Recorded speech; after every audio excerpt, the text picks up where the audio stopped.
Hello YouTube, this is Morgan, Airspeed Prime here at my next Avatar comic video.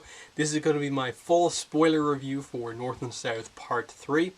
So yeah, let's just jump pretty much straight into it. You guys probably know if you've seen my non-spoiler review that I wasn't particularly happy with this book. I think it has a lot of problems. So in this video, obviously I'm going to talk about the details of everything, and you can obviously see I'll give my opinions on it, but just based off me telling you what happens in the book, you can also give your thoughts on how you think this works as a resolution to the end of North and South. So again, I'll give a quick rundown of how I feel about the book. I think it's enjoyable. Like all of the Avatar comics, it is a fun read in that we obviously care so much about these characters, and like reintroducing characters like the metal bending students back into things, as well as Zuko and Quay later on. You get a lot of cool interactions, but it's not all necessarily the stuff that you really want. A lot of the speculation for this book was about specific kind of character interaction scenes that people wanted. Like, oh, Zuko's coming down to the south, so does he get a moment with Gran where they reflect on episode 2, episode 1 and 2, when Zuko was down in the south at the very start of the series? No, we don't really get that. Do Aang and Katara get like a really, really notable moment together where they talk about things and kind of he helps her like she's helped him previously? Not really.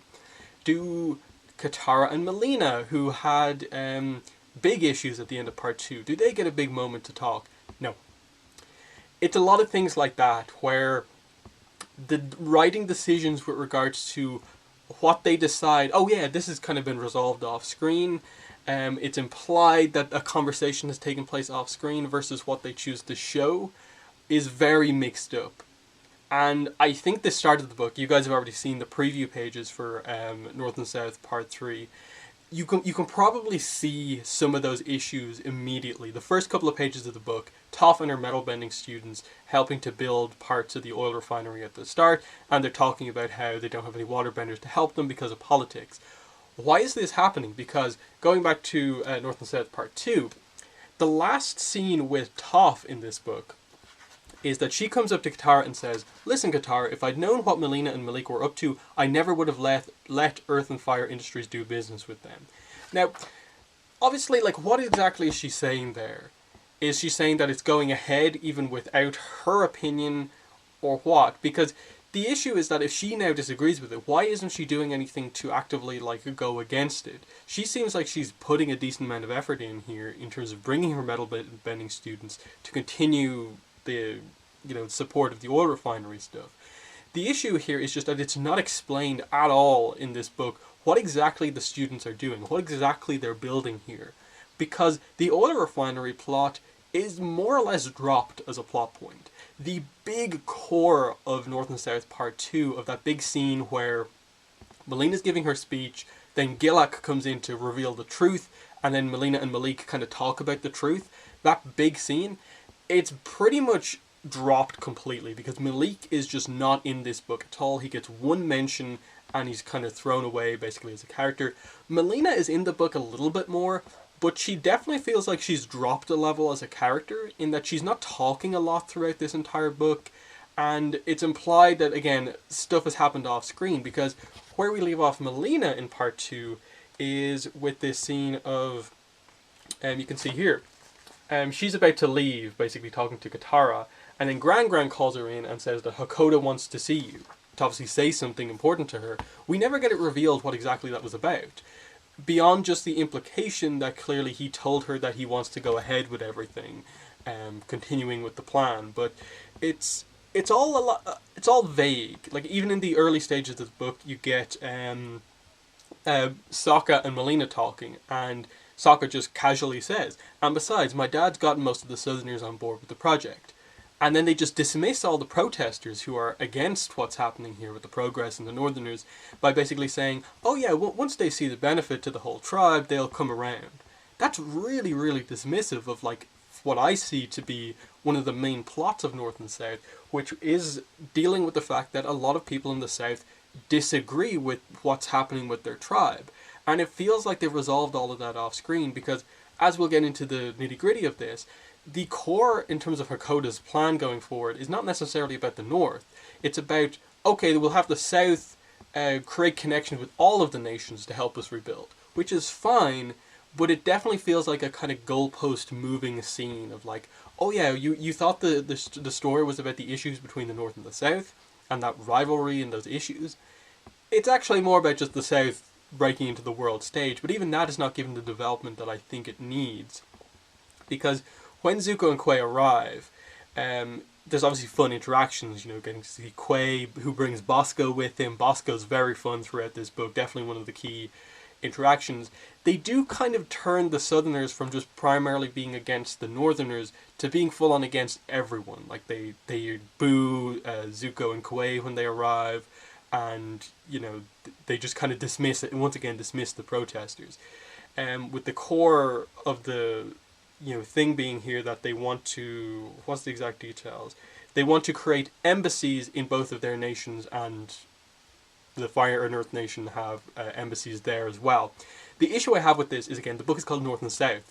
The one world leader you don't include in any of these talks is the leader of the Northern Water Tribe. How did you get that so wrong? Why is Chief Arnuk not mentioned in this entire story when the book is called North and South?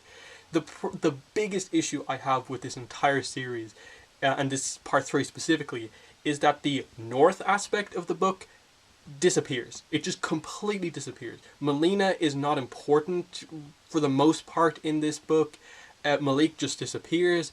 Paku is not necessarily presenting the northern side of things. He's very much on the southern side. So you're just from no one. You are getting from no one the northern perspective. And it feels like they just dropped that kind of plot point going forward. Basically what we get in the meeting with Hakoda, Aang's there, Katara's there, Quay, is that Zuko's all on board. He's like, absolutely, your people suffered destruction at our hands. We will be grateful for the opportunity to help you rebuild. Quay doesn't agree so much. He's like, the Earth Kingdom has a lot of problems. And he makes the same mistake that other people have made around Katara of saying, maybe if you guys make some progress towards civilization. And he's hinting, that the Northern Water Tribe isn't incredibly civilized, it isn't incredibly advanced, and he tries to explain it away, but pretty much still has the same point that he wants them to become more modern and stuff like that. And Katara's about to rip into the Earth King about, really, you can talk given the quality of the outer ring of your city of Ba Sing Se, but then Gilak arrives, he escapes, we obviously knew that was going to happen, and to me this is kind of where the plot falls apart. Gilak is just a madman in this book. Any sense of him having a valid point, kind of like the core villains, I think falls away here. He is basically just out to kill Hakoda in this book. And what that means is that no one can talk to him. He's just purely a madman. He attacks this meeting and basically plans to more or less kill all the foreigners, plus Hakoda, to take his position as leader. And any sense of Hakoda being able to get through to his old friend is just gone. The result is basically that they fend off most of the people, but Gilak manages to escape and has captured King Quay.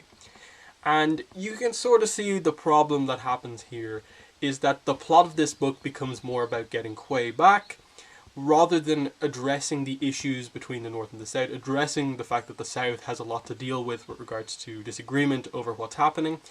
And especially stuff like Thawd, who is Gilak's second in command, who was presenting that whole Snow Rat story about how the North see the South. That's just a dropped plot point completely as we get later on into the book. So the result of this is that Hakoda looks like he's about to be captured because obviously he's still recovering from his injury. They managed to save him, but it's revealed later on that King Hui was kidnapped. He immediately sends basically a ransom note, basically saying, I will exchange the life of the Earth King for Hakoda's life. That's what he wants. He's going to give them back Quay, take Hakoda, and then kill Hakoda and do what he wants. They basically have to agree with this because it would just be chaos. It would create a war if they let King Quay be killed. And so they go out, they set it up that it's this kind of big, notable location within the Water Tribe, the Bridge of No Return. It's this giant kind of rope bridge that kind of spans two kind of peaks, basically, in the Southern Water Tribe tundra. And it's going to be this kind of thing where they meet in the middle, exchange prisoners, and it's a really dangerous setup. They come up with a plan, of course, because the restriction that the Gilak puts on it is that basically, knowing that everyone's going to show up to this, before the agreement goes through, all of the benders on the good guy side have to be chi-blocked before any of this can go down. So they submit to being chi-blocked, and the twist on the plan is basically that the metal bending students, under Sokka's orders, made all of the benders this kind of chainmail metal armor that's kind of flowing, so when Thawd chi-blocked them, it felt like he chi-blocked them, but he actually was just hitting their armor, and so they never actually got chi-blocked, so all the benders are active. And then on the other side, who got up there before Gilak, Melina and the metal bending students are there to kind of fight, to basically stop Gilak. And from there, what happens is, in the middle of the bridge, you have Melina. You have the characters you have in the middle of the bridge are Melina, Gilak, Zuko, Hakoda, and Quay. And he's basically about to cut the bridge. Gilak goes complete madman and is about to cut the bridge to take himself out, Hakoda out, the Earth King out, everyone. What happens is Zuko pretty quickly, saves the Earth King and kind of gets them to safety. The issue is that you have Gilak, Melina, and Hakoda basically hanging off the end of a rope bridge. Aang and Katara go down to help. Aang gets on his glider and basically manages to pick up Hakoda, but Hakoda is also holding on to Melina, and then Gilak is kind of holding on to Melina. So you have Aang trying to glide while holding three adults, basically. He's struggling. And what happens is Gilak falls, and he's basically just assumed dead. That's the end of Gilak as a character. Melina, still seeing that Aang is struggling, is basically, knowing that it's too much weight, she's going to let go of Hakoda to sacrifice herself so Hakoda can live. And before, they die, she says, "Goodbye, Hakoda, I love you." Katara sees this proper I love you moment that to her showcases that Melina actually does care about her father, does an amazing waterbending kind of slide technique to go out into the middle of the open chasm, save Melina, and get her to safety. And pretty much the resolution of Katara and Melina is this scene. I'm alive. Katara, thank you. Yeah, don't mention it. Yes, it was an emotional moment, but it doesn't address the issues, the fact that they fundamentally still disagree on what's happening with the South. And as we get into the final stages of this book, you get, for me, probably the best scene in the entire book, which is Sokka and Katara at Kaya's grave in the South. So we get to see this location for the first time. It's a really nice moment, but in the middle of this speech that Katara gives, there is a very clear moment of just we skipped around the plot. So what happens here is that Katara, the conclusion that she's come to is basically that, like Sokka said earlier on in the book, the place that Katara is almost expecting the South to be post-war never actually existed. From the time they were born, and even from Gran Gran's entire life, the Water Tribe has always existed, for this generation, in a time of war. No one from the Water Tribe is over 100 years old to know what the Water Tribe was like prior to the war. They've never experienced what their tribe is like in a non-war scenario. So they're kind of just Katara was basically just accepting that her perception of what it was meant to be doesn't really exist. So she's just kind of trying to have to deal with what is actually the case. And she basically just talks about how a home where everything's how it's supposed to be is a home with you still in it, Mom. Yesterday I had to save a woman named Melina. You never met her, she's different from you, really different, but I have a feeling you would have liked her. When I saved her, I felt a courage deep inside, a familiar sort of courage. I felt it before when I fought Azula, when I saved Aang, when we left the Crystal Catacombs, and when Admiral Zhao killed the Moon Spirit and we had to bring it back. That was your courage that you passed on to me, Mom. And here's the problem. Things are still changing here. I haven't yet convinced Dad and Melina not to build that oil refinery, and the protesters haven't gone away. But through it all, I don't have to keep hoping for what things are supposed to be, because you've been with me all along. To me, that is really bad. The fact that you've basically just said this whole series was not about what you thought it was about. That still has to be resolved. The entire plot of North and South still has to be resolved. This is so much worse than Smoke and Shadow and how that came to an end, where at least it resolved its own plot with regards to the Ukano Kumurikage kidnapping plot. That came to a resolution. What we didn't get resolved in Smoke and Shadow was the continuation of Azula's plot. That's still open and that's fine. This is a whole other level of just North and South ends, and basically what we need is North and South Part 4, 5, and 6 to bring this book to a conclusion, and that is just absolutely not what we expected from this book. You know, we could bring it to a conclusion with the two waterbending girls, Sura and Siku, and basically Katara brings them on board about waterbending with the idea that, explaining to them that my mom sacrificed herself to allow me to be a waterbender. Your mom is now letting you become waterbenders, and you know she wants this tradition to continue. Katara also wants to keep the tradition alive, and so she is going to help teaching these waterbenders, and that tradition will be kept alive. And we end with just a happy moment of basically in Grand's house, a big kind of meal with herself, Paku, Melina, Hakoda, Quay is there, Zuko's there, Toph's there, and the basic idea is that in this room, people from all four nations are together, eating food from all of the four nations, and the South is this very open place. Which is fine, but wow, was that not the plot of North and South? I just think this is such an unsatisfying book with regards to what North and South was actually about. No depth given to the North and South relationship. No, I'm not happy with how they resolved and came to a conclusion on the Melina and Katara side of things. I don't think Sokka got a great run in this book. Toph, complete mystery what she was doing throughout this entire book. And then Zuko didn't even get used all that well. Quay didn't really get used all that well.